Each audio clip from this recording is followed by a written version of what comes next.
So friends, just do one thing. Visions, wishes, intentions and your dreams. Keep your dreams down to earth.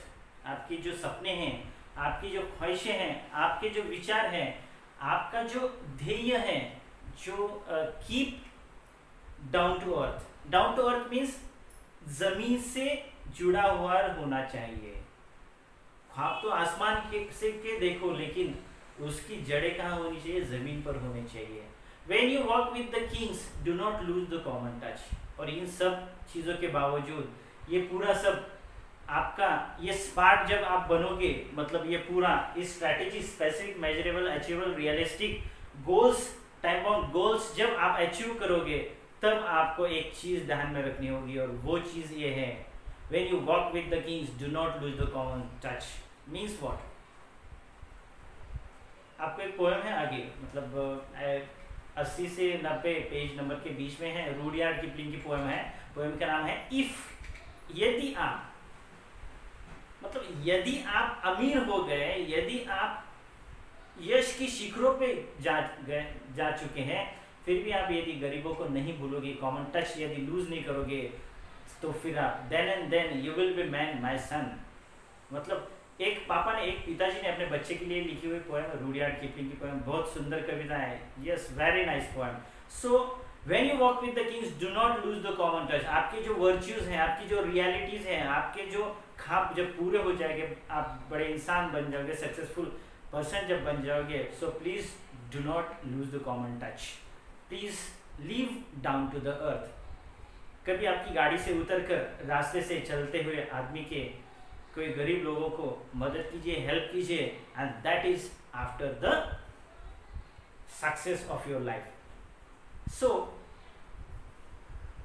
बच्चों, ये जिंदगी ना तुरही की तरह होती है, ट्रम्पेट की तरह होती है, रणशिंग की तरह होती है. मतलब जब तक आप इसके अंदर कुछ भरते नहीं, तब तक उसमें से बाहर कुछ नहीं आने वाला. You will have to fill up your whole josh. You will have to fill up your sweat. You will have to fill in your hard work in it. आपको उसके अंदर पूरा हार्ड वर्क डालना पड़ेगा. देखो, शादी में जो तुरई बजाते हैं, जो रणशिंग फूंकते हैं, जब युद्ध होते थे पूरे जमाने में, तब जो वो शंखनाद जो करते थे, मतलब बैंड बाजे जो ऐसे बजाते, देखो, तो उसके अंदर आपको हवा भरनी पड़ती है. जितना जोर लगा के आप उसके अंदर हवा भरते हो, या जितना जोर लगा के हाथी हवा अंदर लेता है अपनी सूंड के अंदर, और फिर जब बाहर छोड़ता है, और जब वो आवाज निकलती है, जो विजयी आवाज जो होती है, मतलब द साउंड ऑफ सक्सेस जिसे कहते हैं, जिसे ट्रम्पेट कहते हैं, मतलब वो आपको, यदि आपका विजय पताका यदि आपको बाहर लाना है, तो बहुत मेहनत से आपको मेहनत डालनी पड़ेगी उसके अंदर. उसी तरह रॉकेट की तरह भी जिंदगी होती है. आपकी ख्वाहिशें जो होती हैं, आपकी जो विशेष होते हैं, जो आपके ध्येय होते हैं, जो आपका नजरिया होता है, वह अच्छी तरह से रखना, because it is very valuable, बहुत ही कीमती है. और उस नजरिए से, उस गोल को आप यदि रॉकेट बनाओगे, तो जो उसकी रॉकेट की जो बात रहती है ना, जो जहाँ पे आप गाड़ी लगाते हैं, बात जो होती है ना, तो वहां पर जो आप लगाते हो, तो उसके लिए ज्यादा मेहनत नहीं करनी पड़ती, ऐसा आप सोच रहे होंगे. लेकिन दैट इज द थिंग, जब तक आप वो बात नहीं जलाओगे, जब तक आप उस तीली नहीं लगाओगे, तब तक आपके जिंदगी का रॉकेट उड़ेगा नहीं, और ऐसी फुलझड़ियां, अच्छा विजयी, ऐसा कलर्स, सक्सेस के कलर्स आपके आकाश में नहीं दिखाई देंगे. तो ध्यान दीजिए student, success is like walking in the darkness. यश जो है, अंधेरे में जैसे आप चलते हो, उस तरह ये यश का होता है. When you put one step in the dark, we don't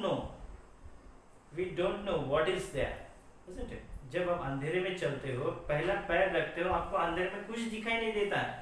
success भी उसी तरह का होता है. आपको एक पैर रखने के बाद दूसरा जो पैर है, बहुत ही सावधानी से, बहुत ही होशियारी से रखना पड़ता है. क्यों? Because we don't know what is in front of us. आपको पता नहीं कि दूसरा पैर रखते ही वहां पे खड्डा है, वहां पे सांप है या कुछ और चीज है, इसलिए सावधानी से एक एक पैर रखना पड़ता है। आपकी जिंदगी भी उसी तरह है।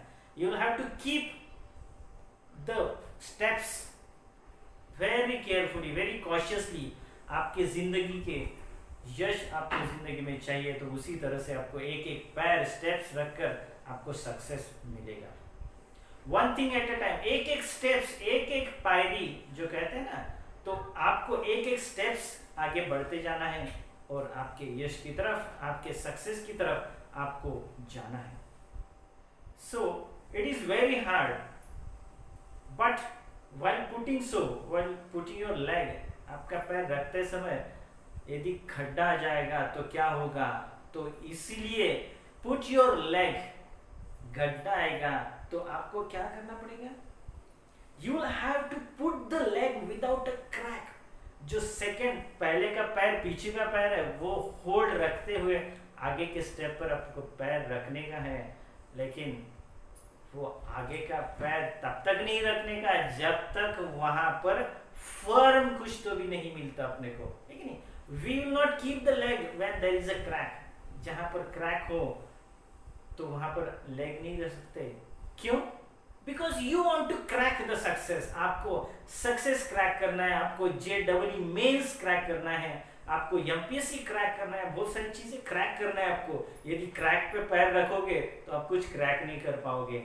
सो dear friends, this is your career, this is your very memorable life, year of your life and you have to get the success. आपको पूरी मेहनत से, पूरी लगन के साथ पढ़ाई करते हुए इस से आगे बढ़ने का है, एक स्टेप और one thing at a time ध्यान में रखने का। One thing at a time and that done well is a very good rule as many can tell. देखो, एक वक्त एक ही आपको करने का, एक स्टेप लेने का, ये बात कभी मत भूलना। साइंस की पढ़ाई कर रहे हो तो साइंस की करो, मैथ्स हाथ में लिया है तो कंप्लीट किए बगैर दूसरा मत सब्जेक्ट लो, isn't it? हाँ, ये बात और अलग है। अपनी माताएं जो बहनें हैं ना, तो अष्टभुजाधारी जो दुर्गा होती हैं उस तरह से होती हैं। 2 हाथ है लेकिन 8 हाथ की तरह काम करते हैं। खाना बनाती है, मतलब कपड़े धोना, घर के बच्चों का पूरा काम करना, मतलब घर की साफ सफाई, ये जो काम कर सकती है अष्टभुजाधारी माताएं, भगिनी, बहनें ही कर सकते हैं। लेकिन आपको, आप तो विद्यार्थी हो, है कि नहीं, तो आपको एक one thing at a time, एक स्टेप लेके आपको आगे बढ़ना है। Best of luck and good wishes to your success. Now यदि पूरा ये सब सुनोगे, यदि आप इस पे स्टेप बाय स्टेप जाओगे, then you will be smart, तभी आप स्मार्ट बनोगे। So best of luck, your smart, being smart. Thank you.